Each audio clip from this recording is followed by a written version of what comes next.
La dernière fois que vous avez fait un emprunt, vous avez été obligé de remplir un questionnaire médical.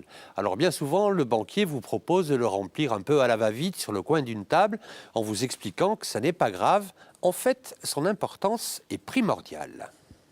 Le questionnaire de santé, c'est ce qui va permettre à l'assurance de vérifier peut-être 5, 10 ou 15 ans plus tard, de vérifier si vous avez fait une déclaration honnête ou alors une fausse déclaration. Et s'il y a une fausse déclaration intentionnelle, eh bien l'assurance peut vous opposer la nullité du contrat. C'est-à-dire que pendant 10 ans ou 15 ans, vous avez payé une assurance et lorsque vous souhaitez la mettre en œuvre, vous ne pouvez pas parce que l'assurance va vous dire que le contrat ne fonctionne pas à cause de votre fausse déclaration que vous avez faite il y a peut-être 5 ou 10 ans. Alors j'ai peur d'avoir oublié de déclarer une grippe ou une crise urticaire. Est-ce que c'est vraiment grave ?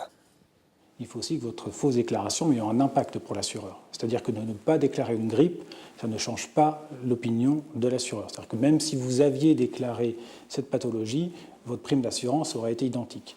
Si par contre vous avez oublié de déclarer une pathologie et qu'en fonction de cette pathologie vous auriez eu une surprime ou alors vous n'auriez pas du tout été assuré, là l'assurance va vous opposer la fausse déclaration et votre contrat ne fonctionnera pas.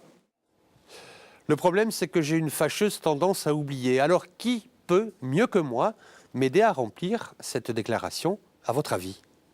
Peut-être que la personne la mieux placée, c'est le médecin traitant. C'est-à-dire que vous pouvez très bien remplir votre questionnaire de santé avec votre médecin traitant. Parce que votre médecin traitant, il a tout votre historique. Généralement, maintenant, c'est informatisé. Il peut sortir toutes vos interventions et vous pourrez ainsi répondre de façon tout à fait honnête à toutes les questions et vous serez sûr de ne rien oublier. Donc, si vous avez peur de faire quelque chose, eh bien, allez voir votre médecin traitant ou en tout cas, prenez le temps de remplir le questionnaire, vous rentrez chez vous, vous remplissez tranquillement. C'est le meilleur moyen de ne rien oublier. Parce qu'une fois que le questionnaire de santé est rempli et que vous avez oublié de déclarer quelque chose, vous ne pourrez plus revenir sur ce questionnaire.